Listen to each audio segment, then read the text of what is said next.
नमस्कार, मी संजय आवटे. आवाज महाराष्ट्राचा विशेष कार्यक्रमात तुमचं स्वागत. आज पुन्हा नवी गाज, नवा आवाज. आज खरं म्हणजे विषय आहे आम आदमी पक्षाच्या अनुषंगानं जे काही सुरू आहे राष्ट्रीय कार्यकारिणीची. उद्या बैठक आहे आम आदमी पक्षाची दिल्लीमध्ये आणि त्याच्या अनुषंगानं प्रशांत भूषण आणि मुख्य म्हणजे योगेंद्र यादव यांची पत्रकार परिषद. पण त्याच्यापूर्वी सगळ्यात महत्त्वाची जी गोष्ट आहे ती म्हणजे एक ब्रेकिंग न्यूज आहे. स्टिंग ऑपरेशन झालेलं आहे अरविंद केजरीवालांच्या संदर्भातलं. केजरीवालांच्या विरोधात नवं स्टिंग आहे. केजरीवालांच्या तोंडी कमीने सालेची भाषा या स्टिंगमध्ये दिसते आहे. तर 67 आमदार घेऊन नवा पक्ष काढेन असं केजरीवाल म्हणालेले आहेत. आपच्या बंडखोर नेत्यांना शिवेगाळ झाली. काय आहे हे स्टिंग आपण बघूयात नक्की काय स्टिंग ऑपरेशन केलेलं आहे. आप प्रशांत भूषण और योगेंद्र यादव के साथ आप मिलकर काम कीजिए. आपको मेरी बहुत बहुत शुभकामनाएं. मैं इस लड़ाई झगड़े के लिए नहीं आया था. अगर जरूरत पड़ी तो मैं आम आदमी पार्टी छोड़ के अलग पार्टी बनाने की सोच रहा हूँ. आप लोग संभालिए. आम आदमी पार्टी बहुत अच्छी टीम है. प्रोफेसर आनंद कुमार, पिछले 4 दिन में प्रोफेसर आनंद कुमार और अजीत झा ने जो कमीनपंथी करी है, मतलब इतना कमीना. उन्होंने कहा आरटीआई लागू करो, हमने आरटीआई लागू कर, हमने कहा ठीक है तैयार है. बातचीत चल रही है अभी दोनों गुटों में. उन्होंने कहा वॉलंटियर पार्टी से, हमने सारी बातें उनकी मान ली. अब कल वो कहते हैं ये तो हम बार्गेनिंग कर रहे थे, हमारा ये इन चीजों में तो इंटरेस्ट है. तो इतने कमीने हो तुम लोग, क्या बार्गेनिंग कर रहे हो तुम लोग? इतने घटिया किस्म के इंसान हो तुम लोग. जो कम कैपेबिलिटी वाली हमारी टीम कह रहे हो ना, ये प्योर आदमी है.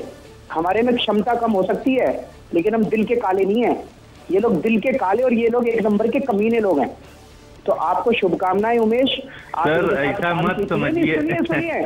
सुनिए, मेरे को इसके ऊपर और कोई चर्चा नहीं करनी है, इसलिए मैंने अलग कर रखा है. अब ये देख लेते हैं क्या करने हैं, नहीं तो मैं अपने 67 MLA लेके अलग हो जाऊंगा. आप लोग चलाइए आम आदमी पार्टी, मेरे को कोई लेना देना नहीं. प्लीज देखिए, बात ये मेरी आपकी नहीं है सर, बात इस देश की. ये क्या तमाशा है आपका कि सारे मिलके चलो? उनसे जाके बात करो ना. उन सालों ने हराने में, तुम्हारी अच्छी टीम जो कह रहे हो, उन्होंने हमें हराने में कोई कसर नहीं छोड़ी दिल्ली चुनाव के अंदर. उनको साथ लेके चले. किसी और पार्टी में होते उनके पीछे लात मार के उन पार्टी से बाहर निकाल देते सालों को. कमीने लोग हैं वो 1 नंबर के. तुम्हें पता नहीं है वो क्या है? सर इतना नजदीक से तो मैं नहीं देख पा रहा हूँ, मैं समझ पा रहा हूँ. तो फिर मत बोलिए अगर नहीं देख पा रहे हैं तो. ठीक है, सॉरी सर अगर मेरी बात. आपण बघितलं स्टिंग ऑपरेशन. खरं म्हणजे या स्टिंग ऑपरेशनची पडताळणी आपण केलेली नाही आहे, पण हे आत्ता आलेलं आहे. ज्या प्रकारे आम आदमी पक्षाच्या अनुषंगाने सध्या सगळी चर्चा सुरू आहे. एकीकडे योगेंद्र यादव काही बोलत आहेत, दुसरीकडे प्रशांत भूषण काही बोलत आहेत आणि सगळी त्यांचा पत्रव्यवहार सुरू आहे, पत्रकार परिषदा सुरू आहेत. एकूण आम आदमी पक्षाच्या अनुषंगानं काय चाललेलं आहे आणि हाच आहे आजच्या चर्चेचा विषय. आणि आपल्यासोबत आहेत नामवंत पाहुणे ही चर्चा करण्यासाठी.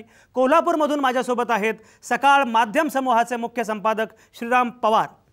इथे स्टुडिओत आहेत माझ्यासोबत राजन राजे, धर्मराज्य पक्षाचे आहेत. पुण्यात माझ्यासोबत आहेत ॲडव्होकेट सविता शिंदे. आपकडून त्यांनी माढा लोकसभा मतदारसंघातनं निवडणूक लढवली, त्या आहेत आपल्यासोबत. तिथंच आहेत माझ्यासोबत विश्वंभर चौधरी. विश्वंभर चौधरी हे एकूण आंदोलन ते राजकारण या पूर्ण प्रवासाचे साक्षीदार आहेत. परळमधून आहेत आपल्यासोबत राजकीय विश्लेषक हेमंत देसाई. औरंगाबादमधून माझ्यासोबत असणार आहे पत्रकारितेची तरुण विद्यार्थिनी मोनाली अवसरमल. या चर्चेला संदर्भ महाराष्ट्राचा पण आहे, कारण कुमार विश्वास यांना महाराष्ट्रात पाठवलं त्यावर आक्षेप व्यक्त केला आहे यादवांनी. या संदर्भातही आज बोलावं लागणार आहे. एकूण आम आदमी पक्ष हा खास आदमी पक्ष झाला आहे का? आम आदमी पक्ष हा वेगळा पक्ष म्हणून पुढं आला, एका आशेची अभिव्यक्ती म्हणून हा पक्ष पुढं आला, पण आता मात्र तो पक्ष पुन्हा पारंपरिक प्रस्थापित राजकारणच करतोय का?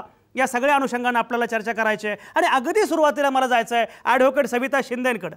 सविता शिंदे आम आदमी पक्षाच्या कार्यकर्त्या आहेत. मगाशी मी उल्लेख केला त्याप्रमाणे माढा लोकसभा मतदारसंघातून सविता शिंदेंनी निवडणूक लढवली होती. आम आदमी पक्षामध्ये जे काही सुरू आहे, आत्ता केजरीवालांचं स्टिंग पुढे आलेलं आहे, या सगळ्याकडे सविता शिंदे तुम्ही कसं बघता आहात? एक वेगळा पक्ष म्हणून तुमच्या पक्षाकडे लोक बघत होते, पण आत्ता मात्र जे काही सुरू आहे तुमची काय प्रतिक्रिया आहे? काय वाटतं काय सविता शिंदे? आमच्या पक्षामध्ये वाद आहेत, आणखी मतभेद आहेत, हे आम्ही आता नाकारत नाही, कारण ते तर म्हणजे उघडपणे दिसत आहे. आणि अर्थात हे काय फक्त केवळ आमच्या पक्षात आहे असं नाही, इतर पक्षांच्या मध्ये पण हे चालू असतं. फक्त फरक एवढाच आहे की इतर पक्षामध्ये ते दडपून टाकलं जातं लोकशाही नसल्यामुळे किंवा एकाच कुठल्या तरी नेत्याच्या खाली तो पक्ष असतो किंवा एखाद्या कुठल्या तरी घराण्याचं त्याच्यावरती वर्चस्व असतं. सविता शिंदे ऐका, इतर पक्षांमध्ये हेच आहे असं तुम्ही म्हणता आहात. मुद्दा तोच तर आहे, इतर पक्षांमध्ये हे आहे म्हणून तर तुमच्या पक्षाची निवड लोक करतायत आणि तुम्ही आता आम्हाला सांगता आहात की सगळ्या पक्षामध्ये जे आहे तेच आमच्या पक्षामध्ये आहे. असं कसं चालेल? मी तसं म्हणत नाहीये. मतभेद आणि वादविवाद हे सगळीकडे असणार आहेत, पण तरीही वेगळे पण बोला. हा, वेगळे पण या पक्षाचं असं आहे की ट्रान्सपरन्सी असल्यामुळे हे मतभेद बाहेर येतात. खरं तर नको यायला पाहिजे होते, परंतु एक लोकशाही मानणारा आणि पारदर्शकता असल्यामुळे हे मतभेद बाहेर येत आहेत. हा फरक आहे. सविता शिंदे, पारदर्शकता नाही तुमच्या पक्षामध्ये असंच तर योगेंद्र यादवांचं म्हणणं आहे. ट्रान्सपरन्सी नाही असंच तर भूषण यांचं म्हणणं आहे. काय तुमचं म्हणणं काय? नाही, इतर पक्षामध्ये तर हे पण नाही ना बोलता येत. लोक नेत्यांच्या विरुद्ध या पक्षामध्ये बोलतायत. कार्यकर्ते खालपासून सगळे वेगवेगळ्या विषयावरती मतं मांडतायत. मग त्यांची चांगली मतं असतील, वाईट किंवा असतील, ही सगळी मतं मांडत आहेत कार्यकर्ते. इतर पक्षामध्ये हे चालत नाही. हा फरक आहे या पक्षामध्ये आणि इतर पक्षांच्या मध्ये. राजन राजे, आपण सविता शिंदेना विचारतो की तुमचा पक्ष वेगळा आहे आणि त्या पुन्हा इतर पक्षांचं उदाहरण देत आहेत. इतर पक्ष वाईट आहेत म्हणून तर आम आदमी पक्षाचा पर्याय म्हणून निवड खरं म्हणजे लोकांनी केली, पण पुन्हा ते त्याच प्रकारे बोलतायत. मला एक सांगा राजन राजे की तुम्ही खरं म्हणजे तुम्ही स्वतः अरविंद केजरीवालांच्या जवळचे आहात. तुम्ही एकूण त्यांचं राजकारण बघितलेलं आहे.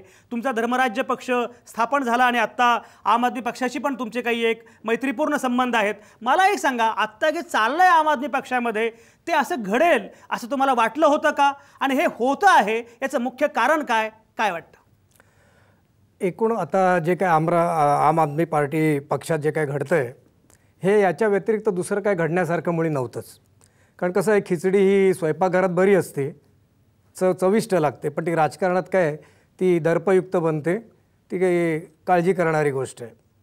या आम आदमी पार्टीची जी स्थापना झाली तत्पूर्वी IACचं आंदोलन होतं भ्रष्टाचाराविरोधात.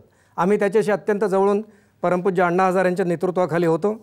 त्याच काळात मी वारंवार हा प्रश्न मयांक गांधींपासून सगळ्यांना करत होतो की तुम्ही कारण एकूण लक्षण मला दिसत होतं की याचं पॉलिटिकल पार्टीत परिवर्तन होणार आहे.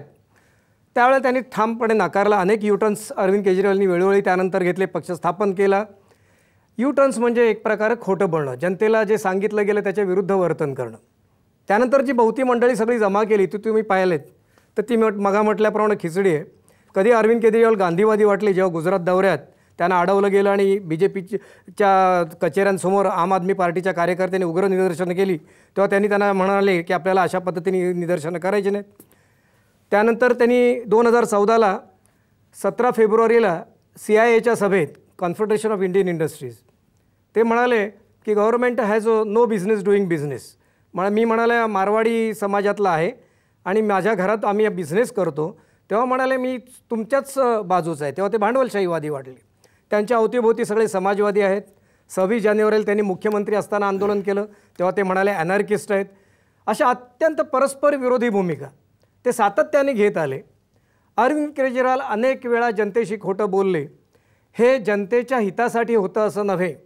महाभारतात श्रीकृष्ण खोटं बोललं, अनेक वेळा बोलला, पण ते जनतेच्या हितासाठी होतं. म्हणून उत्तरेच्या गर्भ वाचवताना श्रीकृष्ण ठामपणे म्हणाला की जर मी उभ्या आयुष्यात खोटं बोललं नसेल तर उत्तरेच्या गर्भाचं अश्वत्थाम्याच्या ब्रह्मास्त्रापासून त्याचं वाचलं गेलं पाहिजे.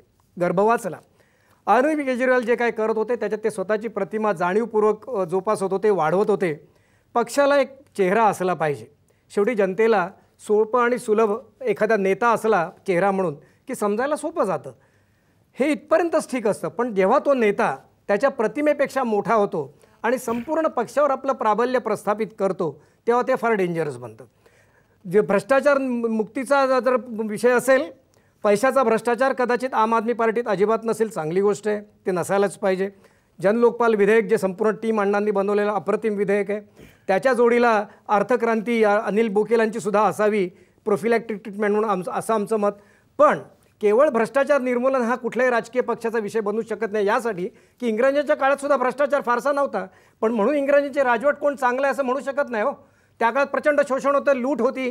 त्यामुळे अनेक मुद्दे आहेत ज्या मुद्द्यांवर अरविंद केजरीवाल कधी प्रामुख्याने बोलले नाहीत. गाभ्याला भिडलेले, आसाला भिडलेले मुद्दे आहेत.